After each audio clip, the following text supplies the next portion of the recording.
Bueno, eh, buenas noches a todas, a todos.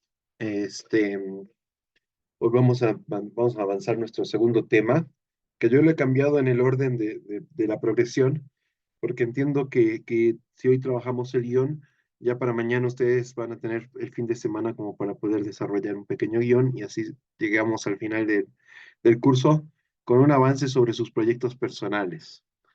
Entonces, hoy día vamos a avanzar guión y ya mañana vamos a avanzar más aspectos que tienen que ver con, con las funciones de la dirección y algo sobre camarografía para poder tener un panorama completo, un poquito algunas cuestiones de arte, para que ya puedan hacer un proyecto el fin de semana y la semana que viene, que vamos a tener clases el miércoles y el jueves, avancemos sobre montaje y ver sus proyectos, sí, una pequeña tutoría de sus proyectos.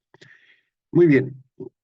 Entonces, bueno, el guión es un campo bastante amplio, digamos, cada una de las cosas que estamos viendo implica una experticia en cada una de estas áreas. Sin embargo, hay aproximaciones un poco más, digamos, introductorias, de sensibilización hacia estos campos.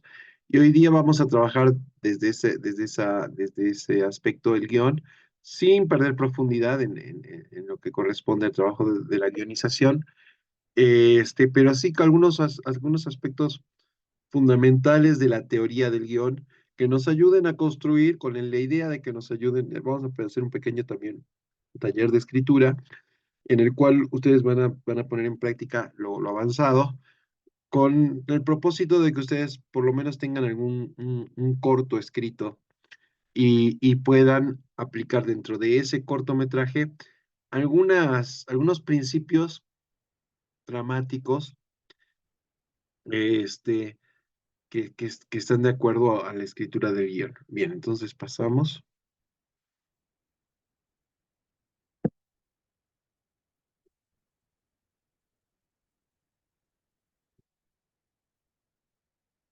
Si me escriben en el chat, por favor, me avisan porque no, cuando estoy exponiendo no lo veo.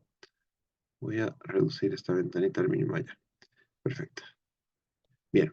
Entonces, el principal punto que tenemos que entender y que es fundamental a la hora de pensar el guión es que, que el guión, tanto el teatro como el guión para el cine, el teatro escrito, pertenecen a lo que llamamos la escritura dramática. Es como la rama de la literatura que se dedica a escribir para ser representado. ¿Qué quiere decir eso?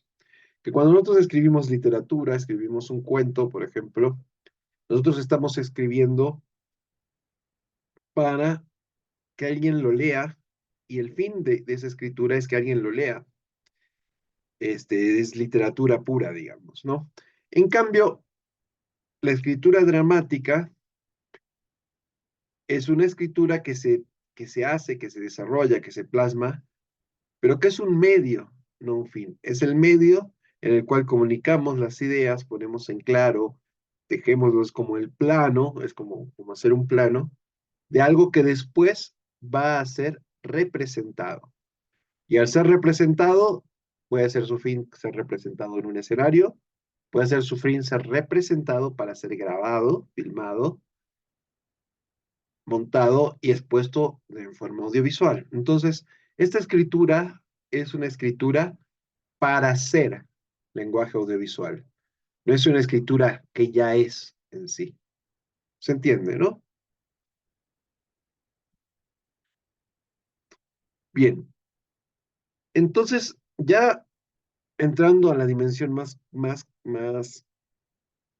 sintética de lo que vendría a ser ya el cine, centrando a la dimensión de lo que estamos trabajando en sí, esta escritura que es para hacer, también tiene un fin, hay que conocer algunas cuestiones que tienen que ver con el medio en el que se va a presentar, es decir, el cuadro.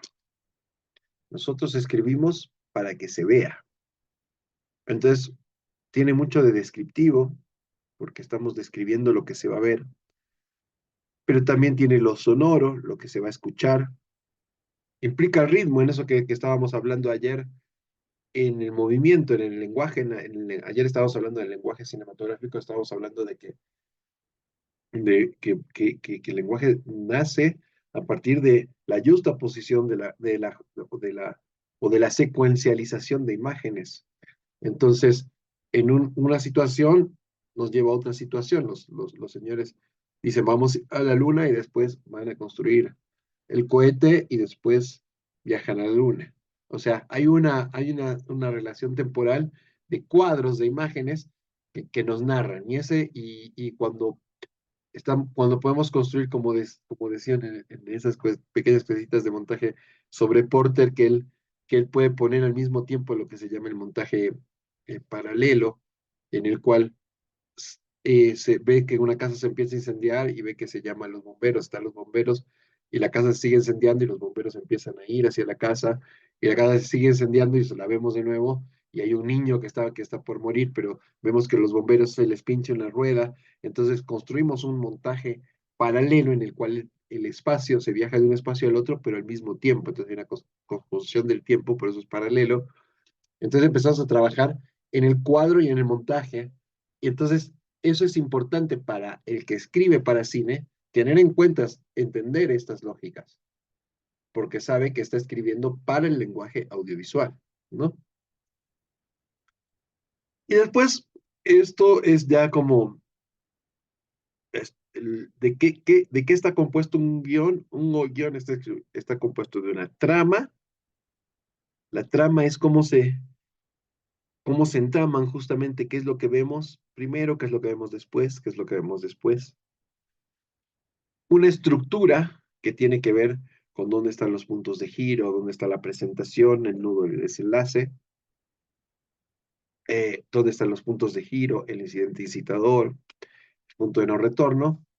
Un tema que es sobre lo que habla el guión, pero muchas veces los guiones, cuando hablan del tema, no hablan, o sea, decimos, vamos a hacer, el tema es la historia boliviana. Es un tema demasiado amplio, ¿no? Pero mi guión va a tener un enfoque, va a ser el niño que aprende la historia boliviana en la escuela secundaria. El niño que aprende la historia boliviana en la escuela secundaria eh, pública de los Yungas. Entonces, ese es el tema. El tema es ya la particularidad del tema, porque el tema del amor, por ejemplo, es un tema muy amplio y podemos tocar el amor filial, el amor de un padre a un hijo, el amor de los amantes, el amor loco de Romeo y Julieta. Hay muchos abordajes sobre un tema, ¿no? Entonces, el tema es justamente el abordaje que le damos a ese tema, el enfoque. Y esto ya tiene que ver con lo que se llama la construcción del guión clásico, un personaje. Un personaje protagónico que tiene un objetivo y un personaje deutera, deuteragónico o antagónico, deuteragonista o antagonista, que es el segundo, el hablar, el que lucha contra este personaje, ¿no? Básicamente esa es la construcción. Trama, como la historia es lo que pasó, digamos, y la historia es, este, la abuelita le dijo a Caperucita Roja, la mamá le dijo a Caperucita Roja que vaya a llevarle mantequilla a la abuelita y que no se meta por el bosque. La abuelita va, la Caperucita llega al bosque, se encuentra con el lobo, habla con extraños, llega a la casa y el lobo está disfrazado de Caperucita, de abuelita y se lo come. Esa es la historia. Ahora, ¿cómo yo narro esto? ¿Cómo yo hago la trama? Yo empiezo a contar esta historia justo en el momento en que Caperucita se encuentra con el lobo. Después, en ese momento acaba de hablar con el lobo, Caperucita tiene un flashback y se acuerda que su mamá le dijo que no hable con extraños. Entonces, esa es la trama, cómo yo cuento la historia, pero no es necesariamente lineal, no es necesariamente como sucedieron los hechos, sino es como yo los cuento los hechos. ¿Se entiende?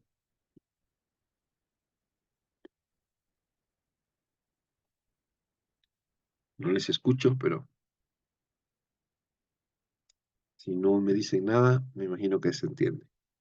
Se entiende. Sí, sí, gracias. Ya, ya.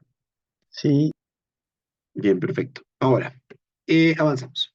Pues vamos a tener como una exposición de unos 45 minutos, de ahí les voy a dar tareas y de ahí vamos a ver también los visionados. Bien, entonces habíamos dicho que la escritura dramática es lo que se escribe para ser representado.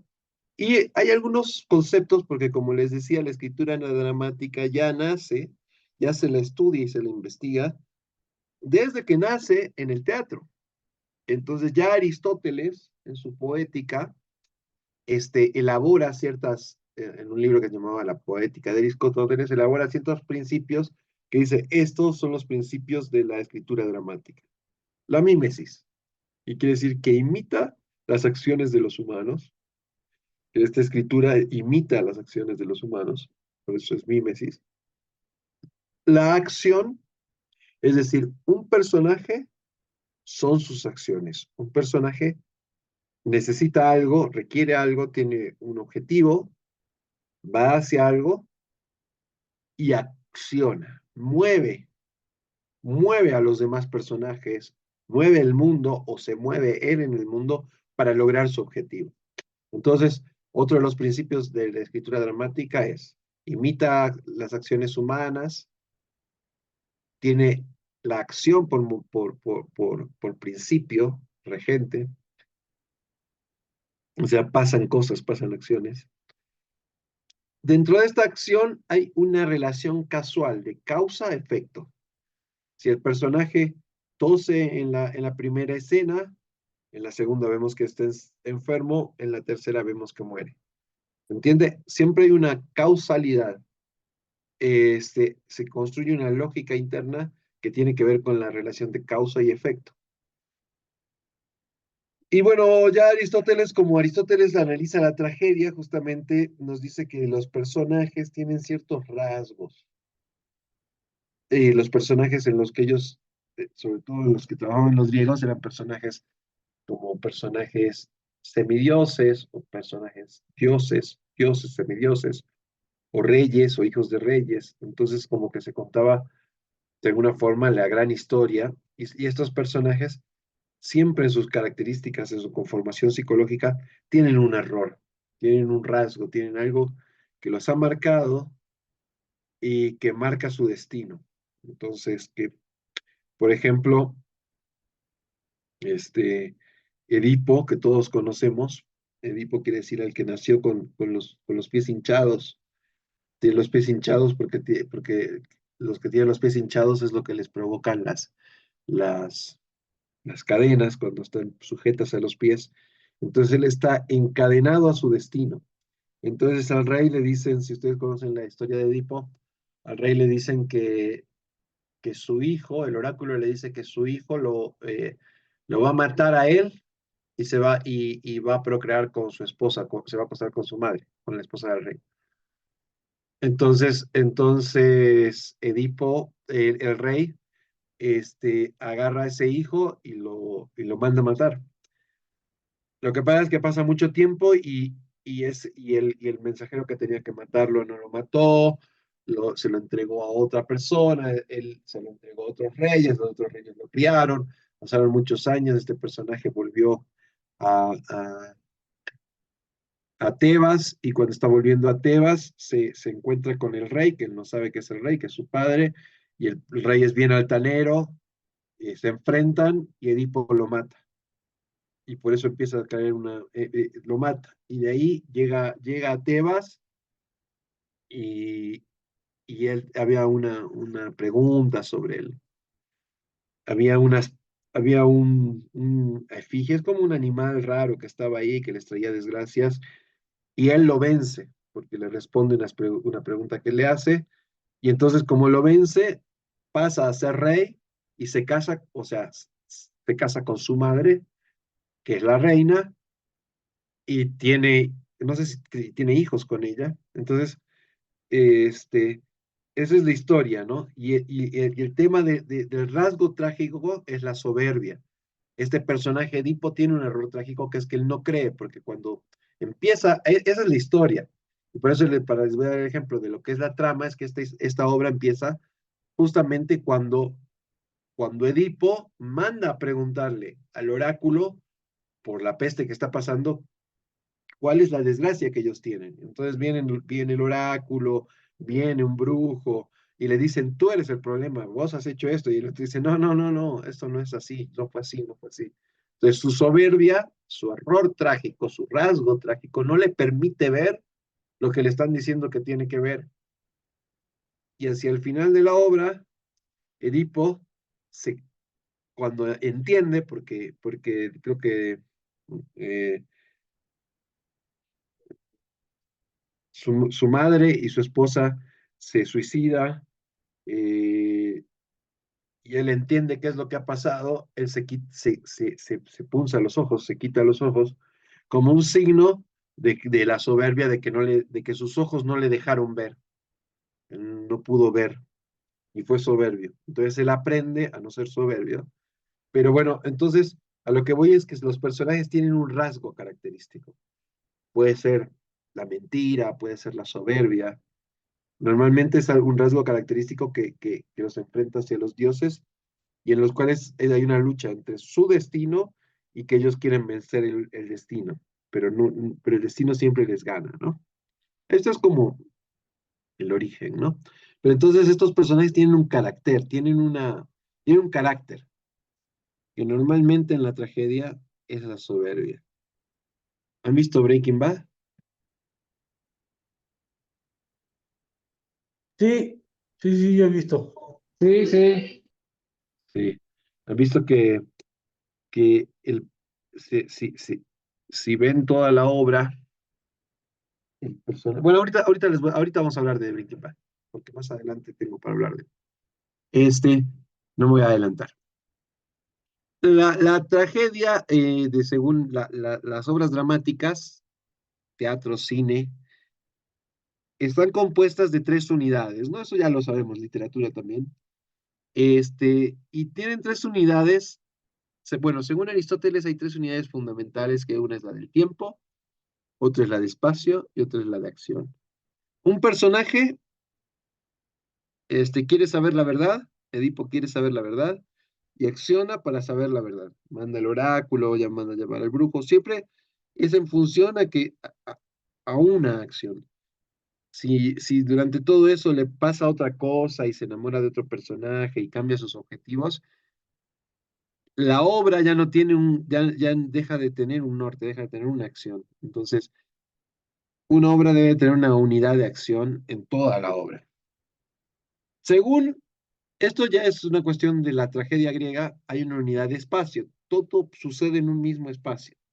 Ahora, en la evolución de la tragedia, de las narraciones, eh, la, la unidad de espacio se rompió porque ya cuando nace el teatro isabelino, empiezan a cambiar de locaciones, ¿no? Entonces los personajes primero están, digamos, debajo del balcón, viene el personaje, le hace una serenata al otro personaje, después el personaje entra a la casa de la chica, después el padre lo persigue y se lo ve a él cabalgando, huyendo en el campo travieso, después está al borde de un río, o sea, ya no hay una unidad de espacio, los espacios son múltiples y nos ayudan a contar las historias, que eso es justamente lo que veíamos.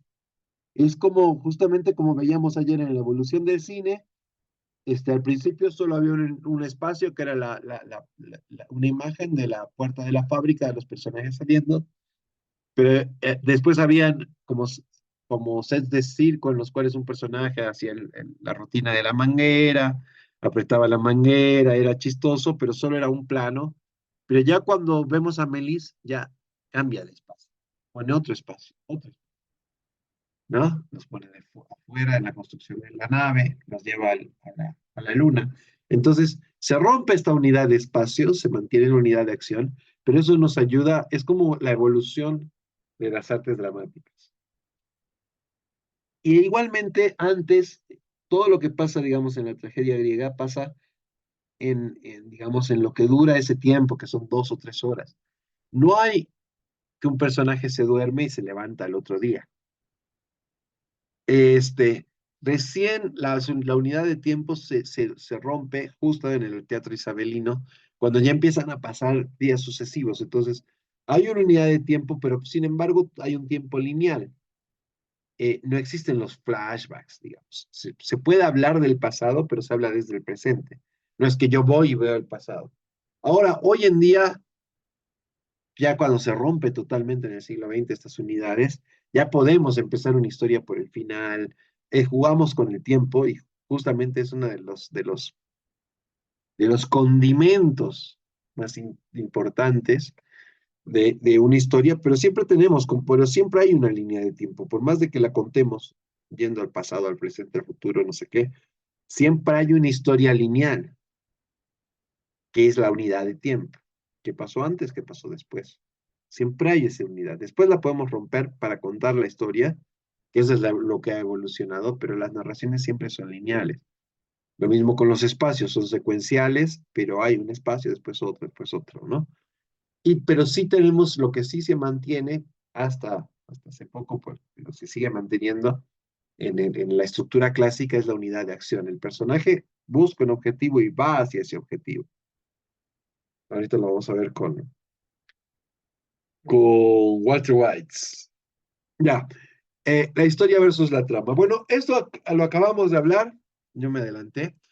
Este, la historia es la historia, es la línea de tiempo y las acciones A, B, C, D. La trama es la organización, la presentación que hace el guionista, el dramaturgo, de las acciones en el tiempo y las reorganiza. Primero empieza por Z, después va A, después Y, después B, después X, después C. Construye una otra lógica en la como nos va contando la historia. Y eso es lo que construye justamente el suspenso, ¿no? Construye la secuencialidad, nos hace entender cosas que van a pasar y no entendemos por qué pasaron, porque entendemos qué fue lo que pasó antes, ¿no? En Z matan a alguien y sabemos que en A ya había habido, que le había jurado que lo iba a matar, porque se había metido con no sé quién, entonces entendemos, pero eso se entiende porque hay un juego sobre la situación, en un vamos construyendo, ¿no? Una trama. La analepsis, esto otro principio. La analepsis es una técnica de narración que es en la que se presenta un evento del pasado dentro de una historia que se está desarrollando en el presente. Justamente es cuando Edipo le dice a- al, al brujo, le dice qué ha pasado y el brujo le dice, no, este, no, mandan a traer al señor que justamente que se lo entregó a sus padres, ¿cómo se llama? No el brujo, sino una persona que pasta, un pastor. Y el pastor le dice, no, Ucha, le dice, yo te reconozco, tú tenías los tobillos hinchados y cuando eras chiquito y yo te entregué a tus padres, te saqué de aquí y te llevé allá. Pero eso se lo dice en el presente, le está contando algo que pasó en el pasado, pero se lo dice en el presente. Esa es la analepsis, esa es la analepsis como figura. Ahora, de ahí derivan después que ya en el cine podemos hacer palpable ese pasado, y bueno, en el teatro también, de ciertas formas, entonces empieza a derivar lo que es el flashback y el ¿cómo es? Para el futuro, for rewards, algo así, ¿no? Este, Después tenemos los personajes, esto ya lo hemos hablado, accionan moviendo la trama. Bueno, y esto es un poquito complejo, pero está bueno que lo vean, que lo entiendan. Tiene que ver que los personajes tienen dos niveles de acción. Uno es el personaje que quiere saber la verdad, quiere saber qué ha pasado. Es un nivel de acción que tiene que ver justamente con la trama, con solucionar el problema, solucionar sus objetivos, la acción dramática. En cambio, y las acciones que mueven la trama y van cambiando el equilibrio y la información que le va llegando va moviendo la trama. O sea, le llega uno y le dice, pasó esto, y el otro le dice, no, no, no. A ver, manda a llamar al otro. Viene el otro, no, no, lo manda a matar. Y entonces, la información que va llegando va moviendo la trama. Pero también tenemos el nivel de la acción psicofísica, es el nivel cómo eso va transformando internamente al personaje, ¿no? Este, las acciones van transformando, lo van transformando hasta que él entiende mentalmente y físicamente entiende qué es lo que le ha pasado, que él no ha podido ver y por eso se quita los ojos, ¿no? Entonces tenemos por un lado como el viaje exterior, que es el viaje que hace el personaje en cuanto al movimiento externo, a todo lo que mueve, y el viaje interior de conocerse a sí mismo, ¿ya? Esto es muy importante ahorita cuando hablemos de Walter White. Les voy a explicar exactamente por qué es tan importante esta cuestión de conocerse a sí mismo. Eso es como se debería construir un personaje bien hecho, digamos, ¿no? Este, un personaje en todos sus niveles, en todas sus dimensiones, también humanas, ¿no? Les estoy hablando de los buenos guiones, de los buenos guionistas, del buen cine también, ¿no? Bueno, según Robert McKee es uno de los teóricos más, digamos, más distinguidos de la teoría del guión, justamente, y también es guionista. Él en su libro que se llama Sustancia, Estructura, Estilo y Principio de la Escritura de Guiones, hace como una clasificación de los tipos de guión que existen, y nos dice, y de historias. A ver, deme un segundito que llegó mi hija. Deme 20 segundos.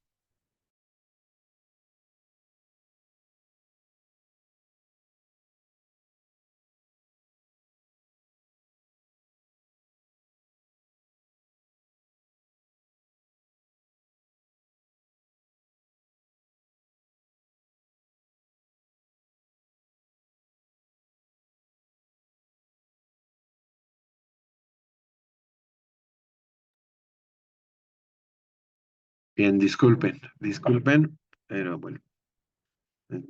Bien, continuamos. Entonces, esta clasificación que nos hace McKee, él dice que hay tres tipos de guión, tres tipos de historias, de cómo contamos, cómo estructuramos nuestras historias. Uno es la arquitrama, que obedece a este principio que les estoy contando, que es lo que llamamos el guión clásico, ¿ya? La arquitrama tiene 5 puntos de giro. El primero es incidente incitador, punto de no retorno, punto medio, cuarto punto de giro, clímax y final twist. Estos 5 puntos de giros son como se construye una trama de forma arquitectónica, digamos, dentro de lo que es justamente el canon, digamos, ¿no? Por eso es arquitrama. Hay otras formas de contar que tiene la mini trama, que por ejemplo son historias que contamos en las cuales hay ciertos elementos de la arquitrama, pero no están todos. Por ejemplo, empezamos cuando ya el incidente incitador ya pasó, empezamos en el punto de no retorno. O solo contamos incidente incitador y punto de no retorno. Aquí entran también los cortometrajes que se adaptan, que si bien mantienen elementos de la arquitrama, pero no tienen los 5 puntos de giro, solo tienen dos, etc. Entonces es como una trama reducida, adaptada a nuestras necesidades, en las cuales usamos como una deconstrucción de la trama, usamos ciertos elementos de esta arquitectura, pero es más mini, como si fuera minimalista, en el sentido de la estructura dramática.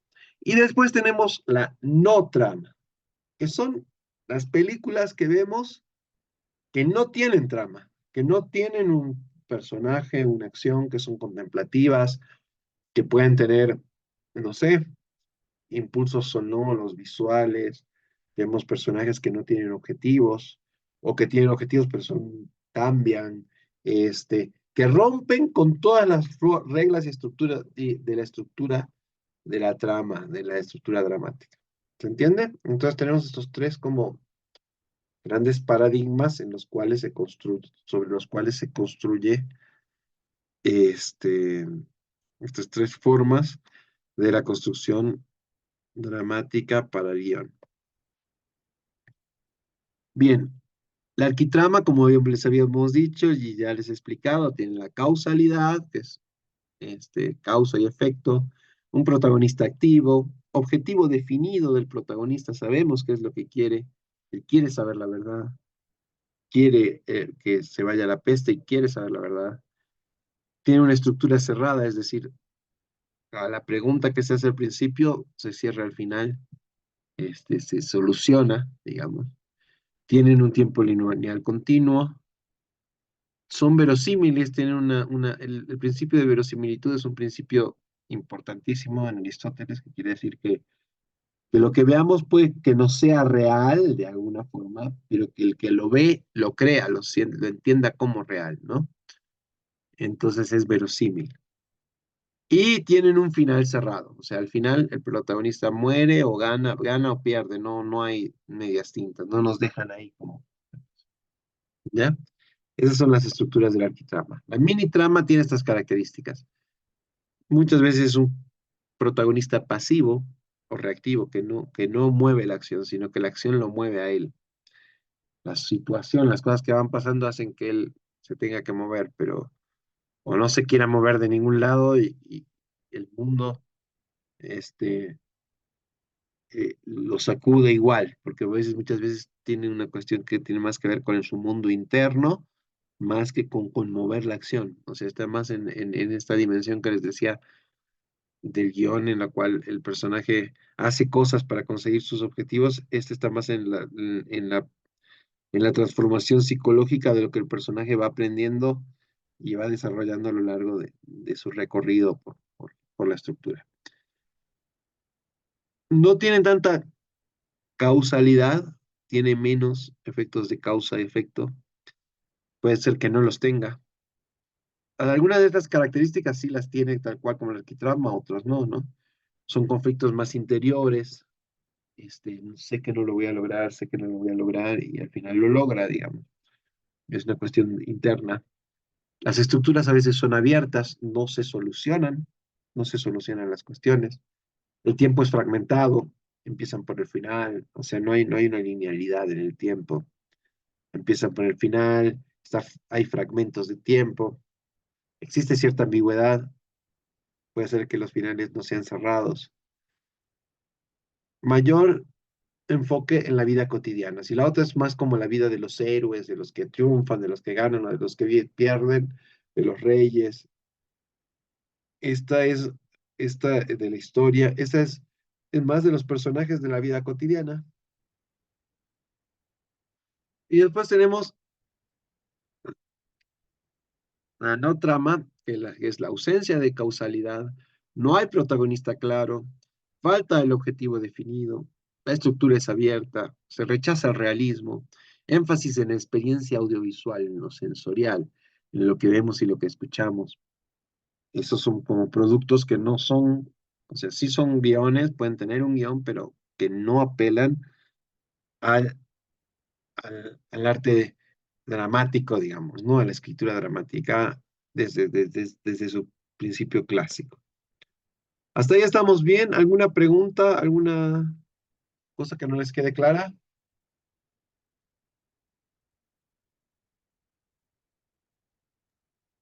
Entonces el mini trama se concentra más en el personaje y su lucha interior, algo así. Exacto, exacto, exacto. Es mucho más psicológico. Mucho de lo que vemos hoy en día, el drama, digamos, mucho de lo que vemos hoy en día está en el ámbito del minitrama. El arquitrama es como las grandes cosas, digamos, como la guerra de las galaxias, no sé.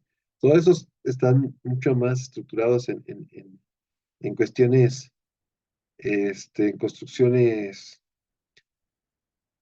del arquitrama, mientras que el minitrama tiene más que ver, no sé si han leído a Kafka, tiene más que ver con el sujeto, con la subjetividad, con los personajes, que a veces no solucionan sus problemas, y también tiene esto que les digo, que no siempre tienen la misma estructura que el arquitrama, puede no cumplir con los 5 puntos de giro. Bien, bien. A ver, la mini trama estaría más basada para series. Puede haber características de guiones que sean. No, no, eso no es así. Las series, o sea, las series pueden tener. Las series son un poco más complejas porque las series, al ser como un producto, sobre todo las series largas como Breaking Bad, porque hay muchos tipos de series, ¿no? Hay series serializadas, en las cuales un personaje que hace todo un recorrido. House of Cards, Breaking Bad, pero hay otras que son capítulos separados que uno no tiene nada que ver con el otro, digamos, ¿no? Ahí sí podemos ver cuestiones que tienen más que ver con la mini trama a veces, pero en las series como Breaking Bad y esto son arquitramas perfectas, dentro de las cuales a veces, como es tan larga y tan compleja, hay fragmentos de la narración que sí toma características del mini trama. Ya es una complejidad mayor la de las series. Pero sí, de alguna forma, si las vemos, son como 5 actos. Este, bien, sí, el Chavo del Ocho no tiene secuencialidad. ¿Vieron? Ustedes ven un capítulo y no es lo mismo que al otro día, ven otro y no es que lo que pasó ayer, no, no, no hay un ayer ni un mañana. Cada capítulo es, o Doctor House, no sé, esas series que cada vez es un problema distinto. No, no es que hay una construcción secuencial, sino cada vez es independiente, cada capítulo es independiente. Entonces, las series ya tienen estructuras diferenciadas, más complejas, porque sí cumplen con la arquitrama muchas de ellas. Por ejemplo, Breaking Bad es un excelente, este, es una arquitrama, hay un personaje principal, pero a través de sus principales, de sus personajes secundarios, van desarrollando otras tramas, y las manejan de otras formas. A veces las manejan como arquitrama, pero a veces también las manejan como minitrama.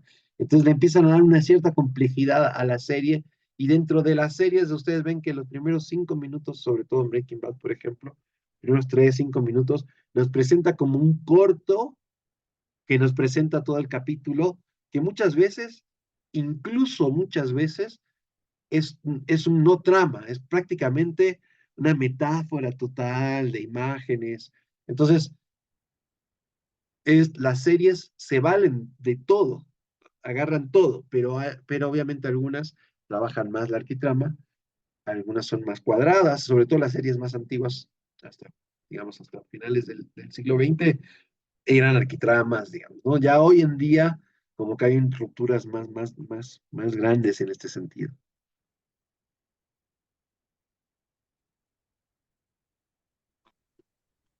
Ya, Licenciado, sí, dígame. buenas noches.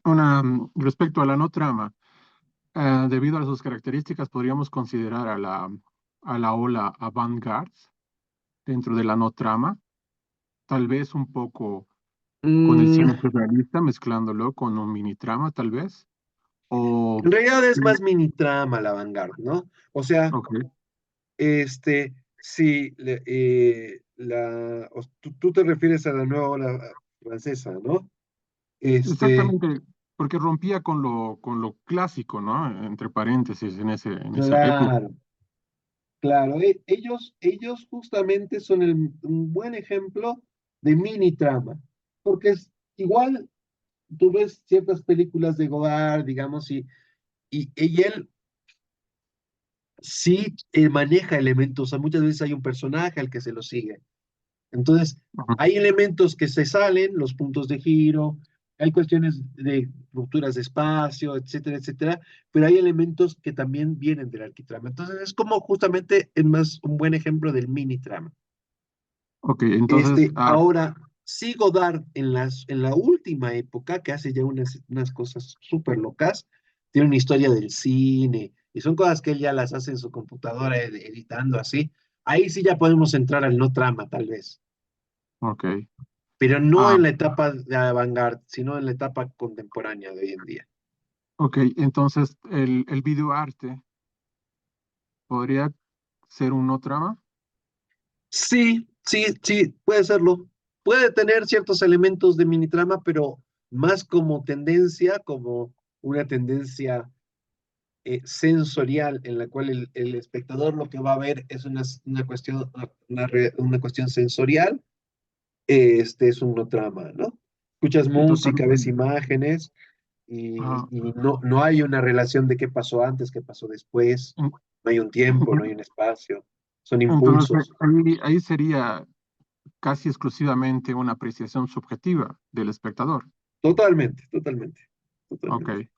Pero sin ok, embargo, hay ciertos colores, ciertos estados que, si bien son subjetivos desde nuestra subjetividad los leemos, pero tienen impulsos que igual de todas formas a todos de alguna forma nos llegan similar, digamos, ¿no? Porque, ok, no sé, si escuchamos ciertas frecuencias sonoras, más o menos los cuerpos humanos van a reaccionar de cierta forma, ¿no? ok. Perfecto, gracias. De nada. Ya, después, bueno, esto lo pongo como nuevas viejas tendencias porque dentro de esto hay como otras tendencias. Está el absurdo, que tiene que ver con lo postdramático, como que los personajes ya no tienen objetivos, no tiene sentido vivir.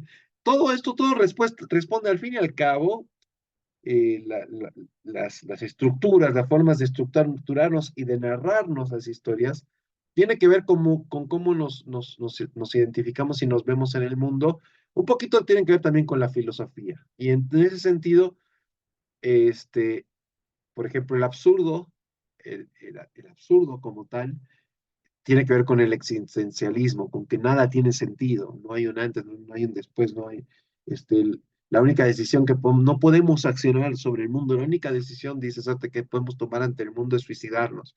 Entonces, ese es el existencialismo, y en función a ese pensamiento, que es un pensamiento que viene de post Segunda Guerra Mundial, el lenguaje no nos sirve para comunicarnos, hay todo como una nueva forma de contar historias que tiene que ver con el absurdo. ¿No? En ese sentido, por ejemplo, un ejemplo bien loco, pero bien interesante de absurdo, es loco porque es muy popular, son los caquitos de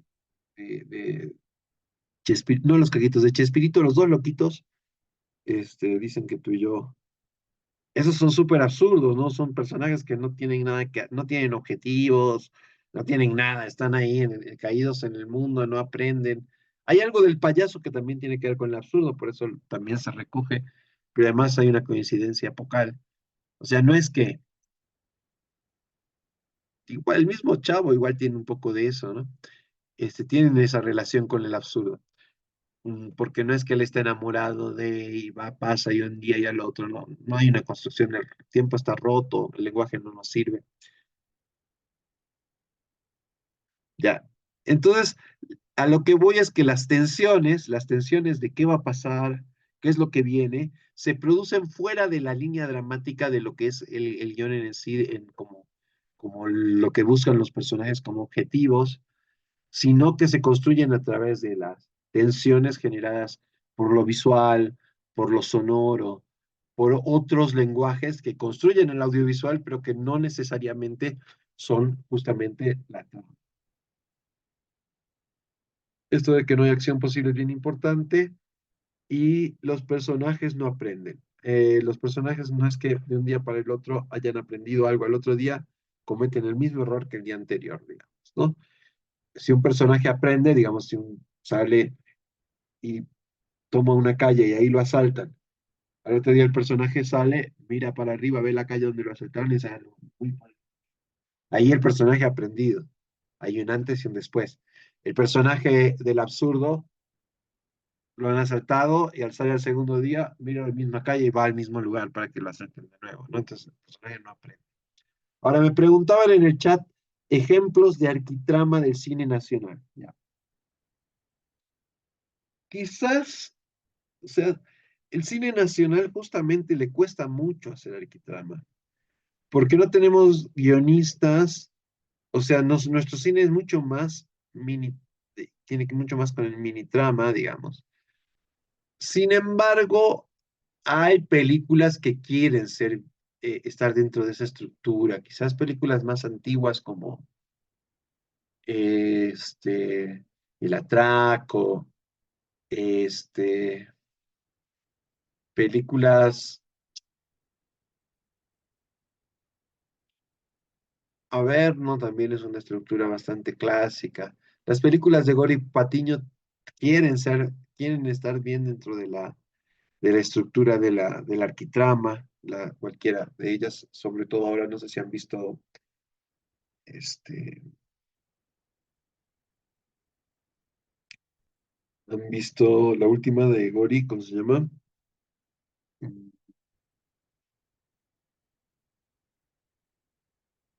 Esta de los quemados,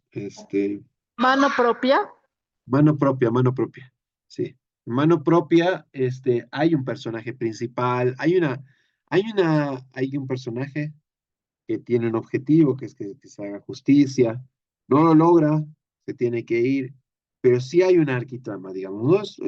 Es un personaje, la historia se cuenta de forma lineal, si bien él tiene flashbacks, recuerda cosas que le han pasado antes, pero siempre hay una linealidad, hay una lógica lineal. Quizás son las películas que están más eh,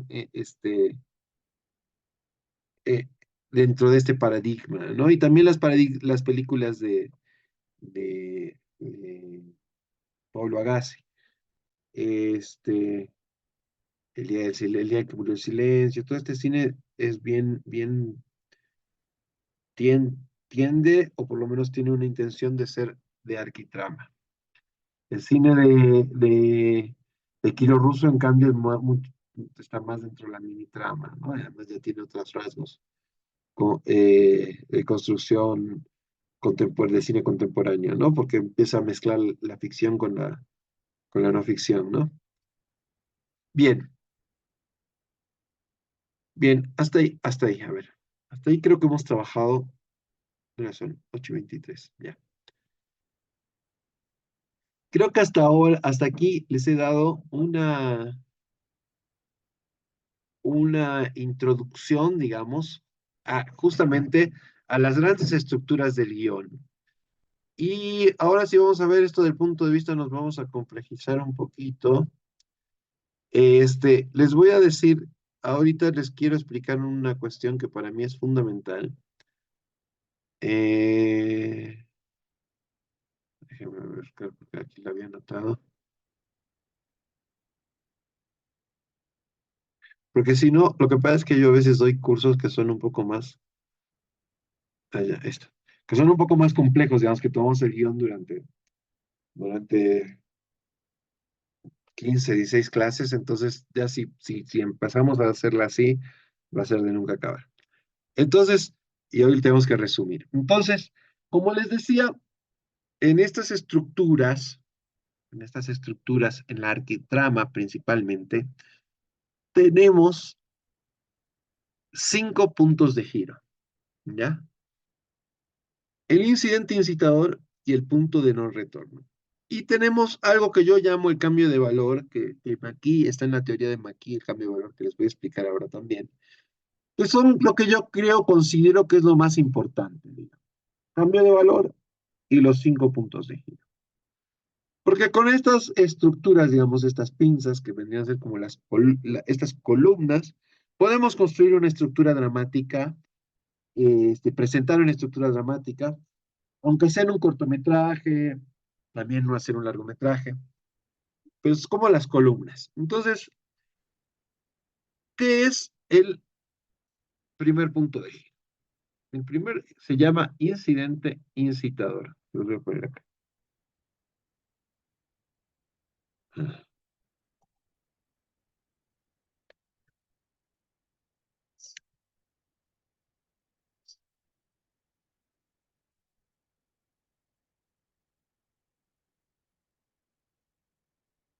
Ya. Esto es lo que empieza a mover la acción. ¿Ya? El incidente incitador o primer punto de giro es cuando hay un cambio en el equilibrio del personaje. El equilibrio quiere decir su realidad, su estructura real cotidiana, su cotidiano se trastoca porque le pasa algo. Por ejemplo, en Breaking Bad, Walter White es un profesor de química de un colegio que tiene ciertos problemas económicos, tiene dos trabajos para mantener a su familia, para pagar el alquiler de su casa. Su primer hijo tiene ciertos problemas de salud, es medio, o sea, usa muletas, tiene cierto, no es un retraso, pero es como ciertos problemas. Tiene una hijita bebé que acaba de nacer, entonces que también tiene que, por eso seguramente que tiene segundo trabajo. Y él personalmente es un tipo que estudió química al más alto nivel para ser un doctor en química, dar clases en la universidad, no en un colegio, pero dar clases en un colegio. Su vida es un fracaso, prácticamente. Pero es su equilibrio. Sobre ese equilibrio, sobre esa situación, que es su equilibrio, que es su vida cotidiana, le llega la noticia de que Tatán tiene cáncer. ¿Ya? Personaje tiene cáncer. Incidente incitador. Ese es el incidente incitador. El suceso que hace que un personaje que se le desequilibre el mundo. Se le desequilibra el mundo. Esto ustedes lo pueden manejar, no sé, de muchas formas. Hay muchos incidentes incitadores. Ahora vamos a ver un ejemplo de un incidente incitador. Este, pero está claro el incidente incitador.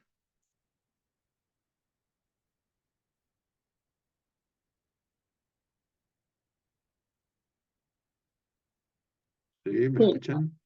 Sí, Sí. sí, sí, sí, está Punto claro. de no retorno.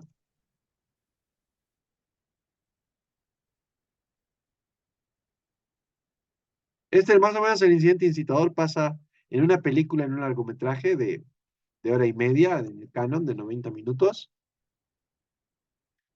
Suele suceder en el minuto 15, digamos.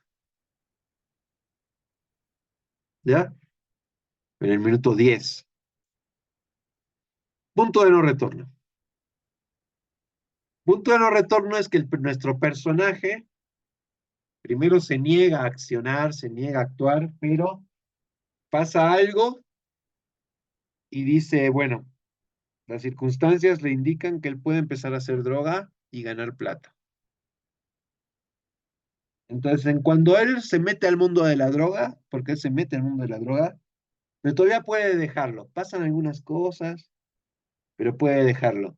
Pero de repente sucede no sé qué cosa y secuestran a un tipo y lo matan. O sea, no pueden volver atrás. Después de eso, ese personaje ha empezado un camino en el cual ya no tiene regreso atrás. Ese es el punto de no retorno, el segundo punto de giro. Es cuando el personaje cruza un portal del cual ya no va a poder salir. Decide quemar las naves. O sea, no sé, hay un temporal, o sea, toma una decisión, porque normalmente la acción es una decisión, consciente o inconsciente, de la cual no puede retroceder. Ustedes pueden contar con una estructura de mini trama, un cortometraje de 15, 20 minutos, 10 minutos, con estos dos puntos valores.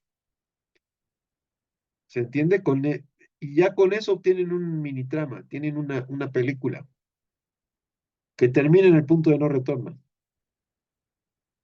O pueden empezar con la decisión del punto de no retorno y después explicar el incidente incitador y tienen un cortometraje. Normalmente el punto de no retorno sucede exactamente a los 30 minutos.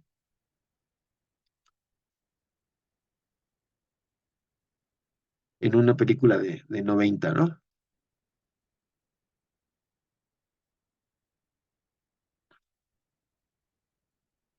Ya.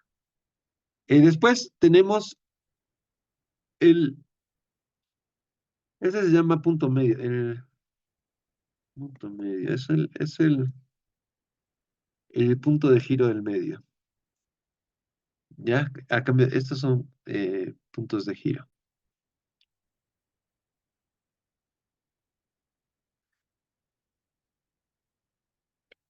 Ya. Te das el punto medio. El punto medio es que ya, nuestro personaje, por ejemplo, Walter White, ya que estamos hablando de él, decide vender drogas, toma la decisión, matan a un tipo, es algo de lo que ya no puede volver atrás. Ya a la mitad de la serie le está yendo muy bien, le está yendo re bien, tiene mucha plata, no sé qué. Pasa algo que todo le empieza a ir mal, pierde toda su plata, este, llega otra mafia, la amenazan a su mujer, o sea, de todo lo que va todo bien, todo pasa a estar mal. O de lo que va todo mal, todo pasa a estar bien, ¿no? O sea, es un punto en el cual se trastoca el valor y es el medio de la película. Exacto, aquí sería los 45 minutos. Ujú. Digamos que es una de 20. Digamos que son 20, ponemos 10, 10, 20, a la mitad de la película es 45,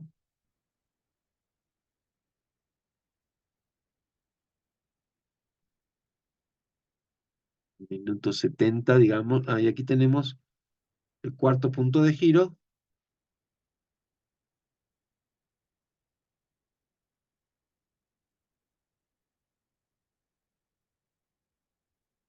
o clímax, ¿no?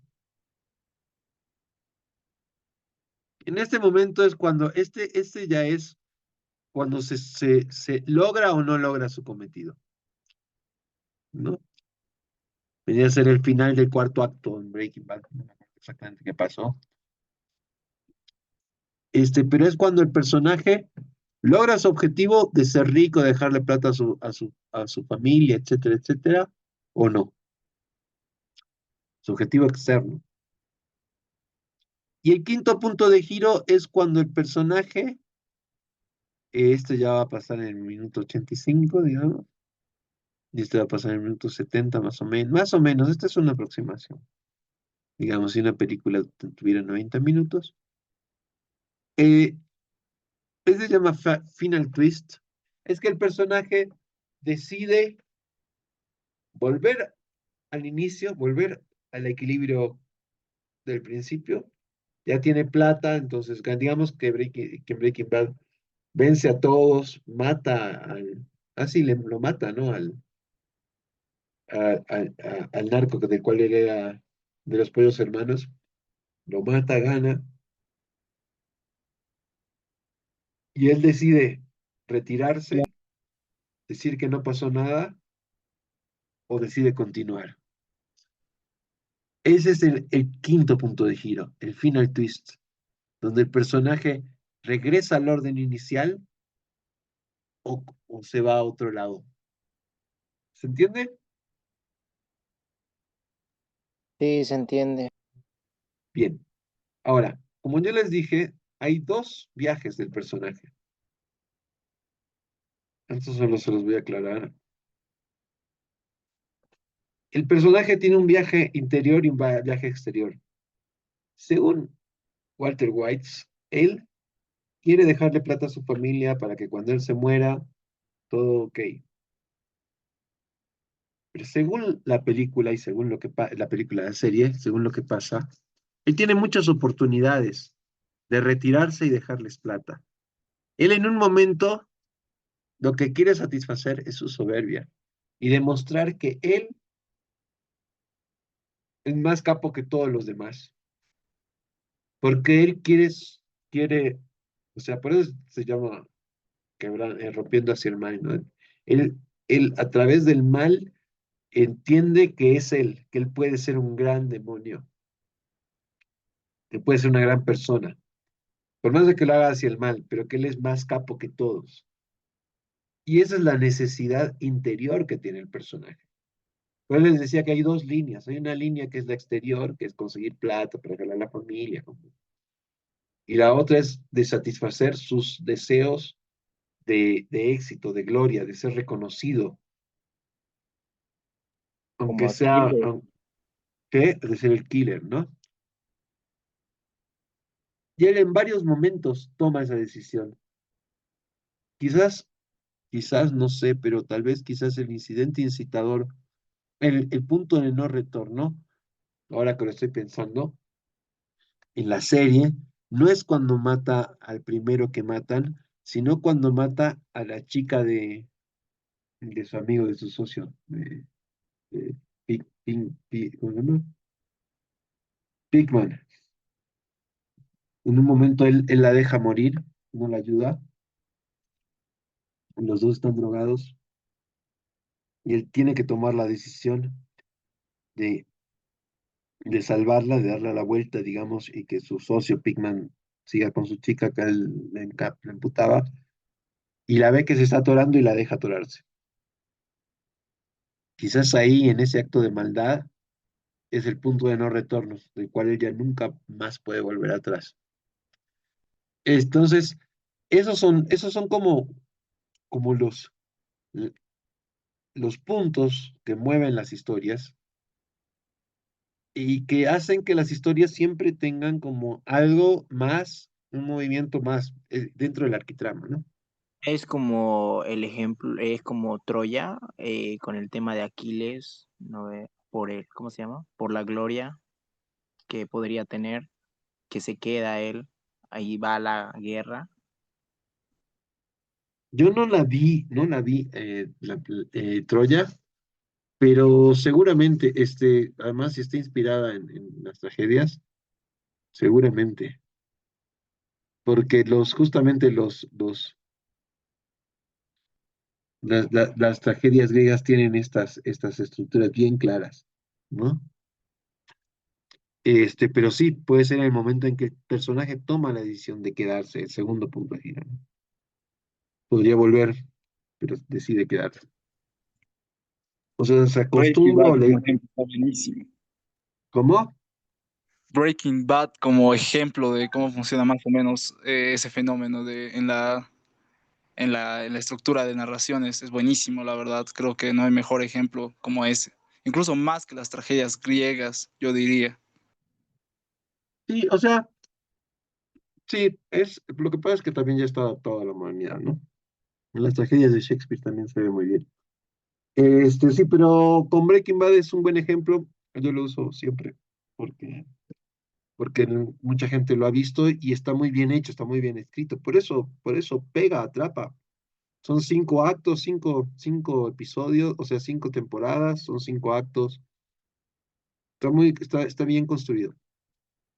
La gente que hace esto sabe muy bien, o sea, sabe lo que está haciendo. Han estudiado mucho, los guionistas son gente que tiene mucho estudio. Bien, entonces, ahora, ya. Hay algo más que para mí es esto que puse acá, que es el cambio de valor. El cambio de valor para mí es la unidad mínima dramática.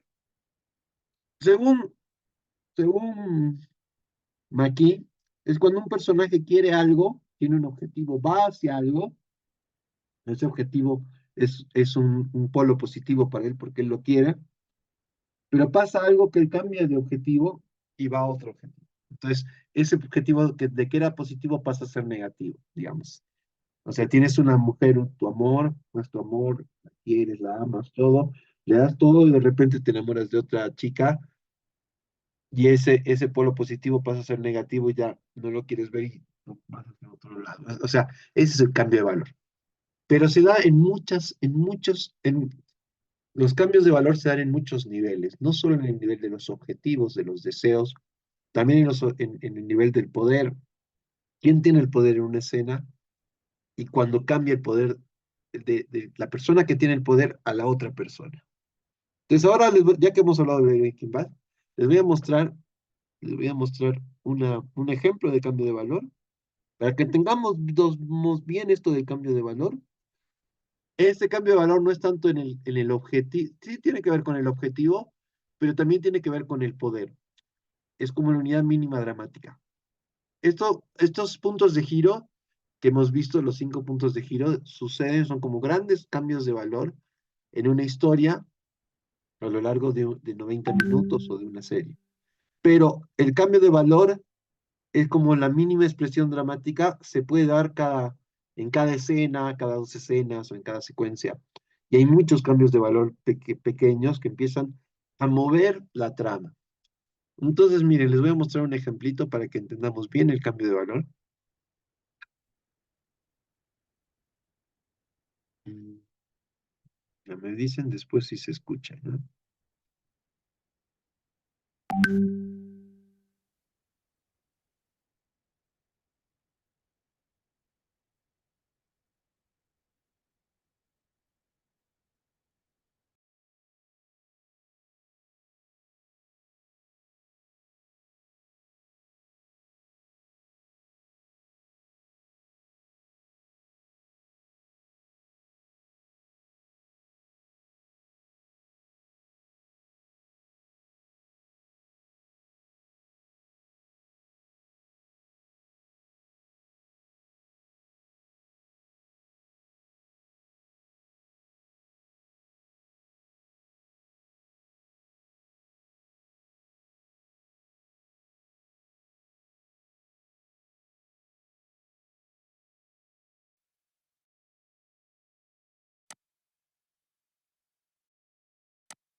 Bien, ¿cuál es el cambio de valor?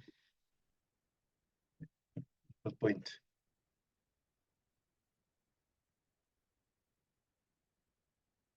¿Están ahí? ¿Se escuchó? ¿Se vio? Sí, ¿no?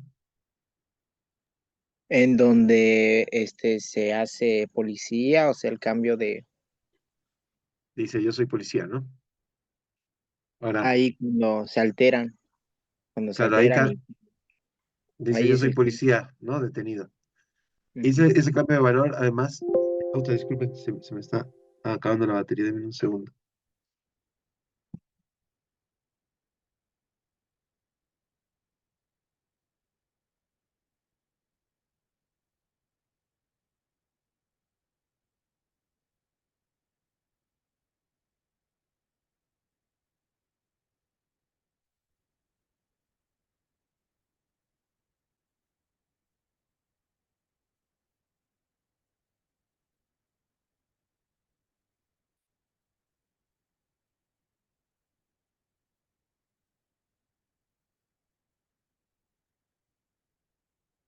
Bien.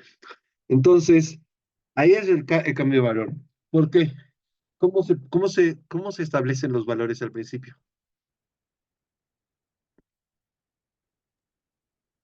Licenciado, lo que pude yo notar es como una suerte de víctima y victimario, ¿no? Que cambian los personajes, porque uno comienza súper canchero, tratando, como decimos, changuearlo entre paréntesis, policía, haciéndolo humillarse un poco, tratando de demostrar que no es una buena forma de camuflarse con una van que vende flores y demás, ¿no es cierto? Como que él es superior en la escena, él está dominando la escena, ¿no? El narco. Y cambia súbitamente a la hora de la manipulación sutil del policía cuando le dice que es obligación de un policía, según la Constitución, en decirle, responder con la verdad si alguien le pregunta qué es policía, ¿no? Entonces, el que antes humillaba, ahora termina mucho más humillado. Sí, es así. Entonces establece un valor en el cual el valor positivo, digamos, el que tiene el poder es el dealer, el gordito, porque además ya nos los presenta, ustedes vean la importancia de la puesta en escena, ya nos los presenta desde el aspecto físico de los personajes. Uno es más grande, más canchero con su cuerpo, y el otro es un delgadito, un escuincle, digamos. Entonces ya nos presenta los valores. Ustedes vean cómo ya el audiovisual transpone estos niveles de valor a lo visual. Si bien ya nos está hablando, aunque no sepamos que nos va a humillar, vemos a los dos personajes y ya vemos a un loser y a uno que no es un loser, digamos. Pero igual todavía es un tonto, ¿no? También en Pero, el tema, ¿qué? también en el tema de la conversación, al principio se ve una conversación, se podría decir calmada, y de repente cambia ya el punto y se hace una conversación ya agitada y hasta agresiva, ¿no? Del policía. Entonces eso llama la atención al público y hace que se quede en suspenso.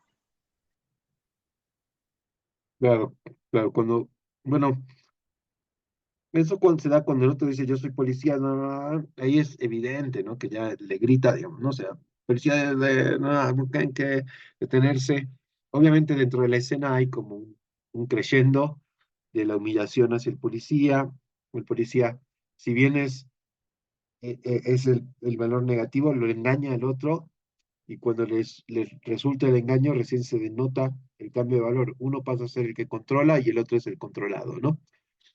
Entonces, ese era un ejemplo para que vean cómo funciona el tema del cambio de valor, no solo el nivel de los objetivos de un personaje que quiere algo o busca algo, que tiene un objetivo. Igual aquí los objetivos son claros. Uno tenía un objetivo que era detener al otro y el otro era venderle droga, y al final el que gana, el que lo detiene, y el que vende droga pierde, digamos, pero se trastocan los valores de quien tiene el poder, ¿no? Entonces, eso es como así se van construyendo las escenas, así se van moviendo los, los pequeños hilos dramáticos que van construyendo escena tras escena hasta que se llega a los grandes cambios de valor que son estos grandes cambios. Digo, por ejemplo, tiene cáncer, o sea los puntos de giro que son los que son grandes cambios de valor. Bien, les mostraré. Ahora vamos a seguir en esta tónica. Creo que no nos va a dar para escribir aquí ahorita, entonces vamos a hacer así. Vamos a revisar otro material que tengo, que es un poco más largo, pero es un material muy bueno, este, por varias cosas. Está muy bien escrito. Es un gran ejemplo de, de, de punto de giro y de punto de no de retorno. Pero bien, lo tenemos que ver, dura más o menos 30 minutos. Véanlo con atención y ahí vamos a identificar el incidente incitador y punto de no retorno. ¿Ya? Y así lo charlamos.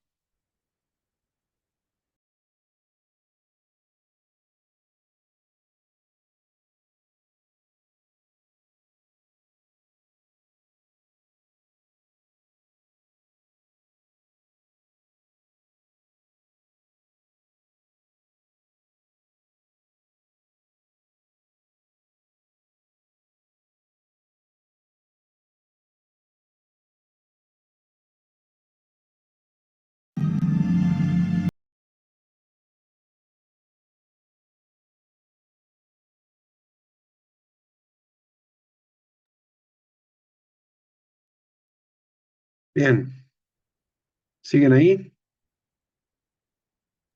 Sí, aquí estamos. Bueno, a ver, Sí, sí. analizaremos lo que acabamos de ver en función de las dos premisas que les di. Cambio de valor en el primer incidente incitador y punto de no retorno. ¿Cuál es el incidente incitador?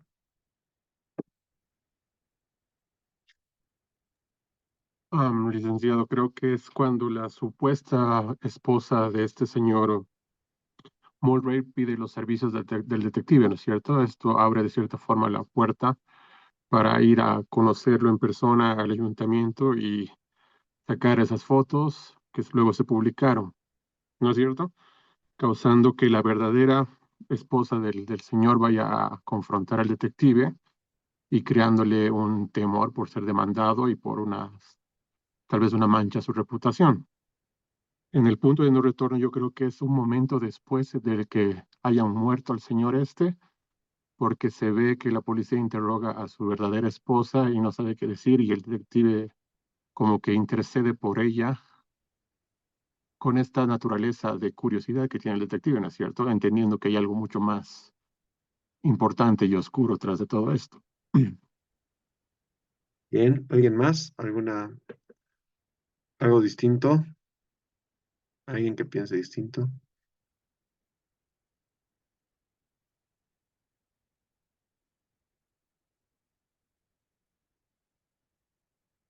¿Nadie? Ya. Habíamos dicho que el incidente incitador es un cambio en el equilibrio del personaje.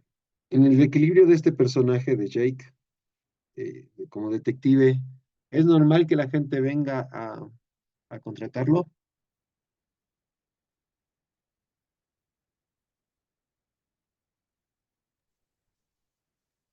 Sí, sí es, sí es normal, licenciado, pero yo también pensé eso, pero si no hubiera sido que lo contratan, no hubiera tenido la oportunidad de hacer la investigación, ¿no es cierto? Esa era también un poco mi duda, porque al principio pensé que la animosidad que tenía el pastor con este proyecto de la represa y demás podría ser ese el incidente incitador, al ver que hay mucha gente que no tenía acceso al agua y eso le daba un poco más de curiosidad. Pero si no hubiera ido la primera supuesta esposa de este señor, no habría la posibilidad de meterse en el tema, creo yo, ¿no? Bien. Perdón, Sí. yo ese punto lo veo más bien como un punto de no retorno, ¿no? En el momento que le dicen, em, esta señora le dice, ¿no? Que estás seguro que quiere hacer eso, lo dice como unas 3 o 4 veces y la otra le dice sí. Yo creo que ahí sería un punto de no retorno en vez del incidente. Bien, a ver, la cuestión es la siguiente. Evidentemente, cuando viene la señora, la falsa mujer, y le contrata para el trabajo, es lo que mueve la acción, ¿no? Es un cambio de valor que mueve la acción, o sea, de que no tenía trabajo a que tiene un trabajo, pero sin embargo, no es nada fuera de lo común en su vida cotidiana. Su vida cotidiana eso pasa todo el tiempo. Lo que no pasa todo el tiempo en su vida cotidiana, y es el incidente incitador, es que lo engañen. O sea, de alguna forma sí es parte del incidente incitador en el sentido de que lo contrata, pero por lo que se convierte en incidente incitador no es porque lo contrata, sino porque lo engaña. Y para el personaje, él recién asume ese engaño, este incidente incitador actúa como un veneno, hasta que él ve a la otra mujer y dice, ah, me engañaron. Y eso a él le despierta mucho más interés en entrarse y aventurarse a descubrir qué es lo que ha pasado de verdad. Ahí está el incidente incitador. O sea, que la señora venga y lo contrate es un hecho normal, pero que la señora venga y lo engañe no es un hecho normal. Y él recién es consciente de eso, o sea, se completa ese incidente incitador cuando él entiende que lo han engañado, ¿no? Entonces, es un incidente incitador que podríamos decir que tiene dos partes. Una primera que es cuando le dicen, lo contratan, lo engañan por el acto de que lo engañan, pero ninguno de nosotros sabe que eso es un engaño, pero él decide entrar a la aventura, decide ir a solucionar el caso cuando es engañado, cuando se da cuenta que es engañado. Y por eso él va después donde la mujer y dice, no, yo quiero resolver este caso. ¿Y por qué? Y le dice, y ella le dice, es algo personal, y le dice, sí, es algo personal. A mí no me engañan y quiero, esto mancha mi reputación. Entonces ahí se constituye como incidente incitador. ¿Estamos claros? ¿Están de acuerdo?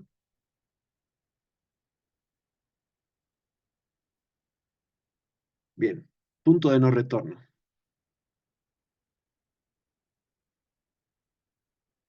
¿Alguien más sobre lo que habían dicho como punto de no retorno? Sí, yo creo que es cuando decide seguir con la mentira de que la esposa lo había contratado, ¿no? Porque es como que se involucra ya hasta como cómplice, quizás si es que la esposa estaría metida en el asesinato de su esposo, ¿no? Exacto. Ahí es el punto de no retorno. Ella le dice, porque primero ella después le dice, él le propone que la contrate, o sea, él quiere continuar con el caso, pero hay un asesinato y después ella le propone la mentira, le dice, no, yo lo traje porque es mi detective y yo lo contraté y él dice, sí, ella me contrató y miente, dice, ¿no? Y, no, yo se lo iba a decir antes de que salga en el periódico y ella le dice, le mandaré un cheque para que esto sea oficial, para que sea, para sellar nuestro pacto, ¿no? Y él lo acepta. Cuando él acepta la mentira, él se mete en un juego del que ella no va a poder salir porque él también estaría involucrado. Está bien. Entonces, creo que es un ejemplo claro de incidente incitador y punto de no retorno. Ahora, ya para ampliarse un poquito así, básicamente los objetivos del personaje, vemos que por un lado, el objetivo externo es develar qué ha pasado, ¿no? O sea, develar quién es. Sabemos que la mujer sabe más cosas de las que dice. Él quiere develar quién es el que, ahora ya tiene que develar quién lo ha matado, por qué lo han matado, tiene que ir a fondo en el caso, tiene que entender qué es lo que ha pasado, pero el objetivo personal, el objetivo, digamos, psicológico de él, nos los va construyendo en las relaciones que él tiene con los otros policías y con los otros detectives. Él era un policía antes, ahora es un policía retirado que se dedica a, a desatar casos de faldas. Entonces, como todos se burlan de él, le dicen eso paga bien, te da plata, pero, o sea, los casos que vos ves son casos de engaños, o sea, son casos menores. Y de hecho, el detective, el verdadero, el Lou, le dice al final, le dice, ¿y sabes dónde está la mujer? Y dice, seguro que no, no sabes, ¿no? Lo humilla de alguna forma, le dice, o sea, eres un detective de esto, pero ni siquiera para eso sirves, para saber dónde está esta chica, la amante. Entonces, su objetivo personal, su objetivo, así como en Breaking Bad, es ser él, es asumir que es el más capo de todos, su soberbia. En este también, de alguna forma, es él hacer un caso de verdad, no un caso de falda, sino desentrañar qué es lo que ha pasado detrás de todo eso. Por eso él también se mete y ella le dice, este es un caso personal. Sí, a mí me han engañado, yo quiero resolver esto, pero también es para satisfacer mi ego, mi reputación y demostrar quién soy de verdad. Soy un detective de verdad, no soy un detective que solo soluciona temas de faldas. Entonces, creo que en esto hemos visto los dos puntos de giro y los objetivos, tanto el objetivo, digamos, de la acción dramática principal, externo, el viaje externo, y el viaje interno del personaje que quiere demostrar que él es algo más que, que, que un detective de cuestiones de faldas. ¿Se entiende? Sí, Sí, sí. Sí, Bien, sí. bien, bien. Entonces ahora lo que yo les iba a pedir, que lo íbamos a hacer durante la clase, pero ya no nos dio tiempo, es que ustedes hagan una pequeña escena, la escriban como si fuera un guión, como guión, después les voy a dar herramientas, pero que la escriban para mañana de máximo una plana máximo, en la cual haya un cambio de valor, haya algo que pase que cambie el valor. ¿Ya? Puede ser un valor de quién tiene el poder, quién es el positivo y el negativo. Puede ser un valor de un objetivo. Puede ser un valor de darte cuenta que has sido engañado. ¿Se entiende? Primero tienen que establecer el valor y hacer el cambio de valor. Mejor si lo trabajan con uno o dos personajes. ¿Está bien?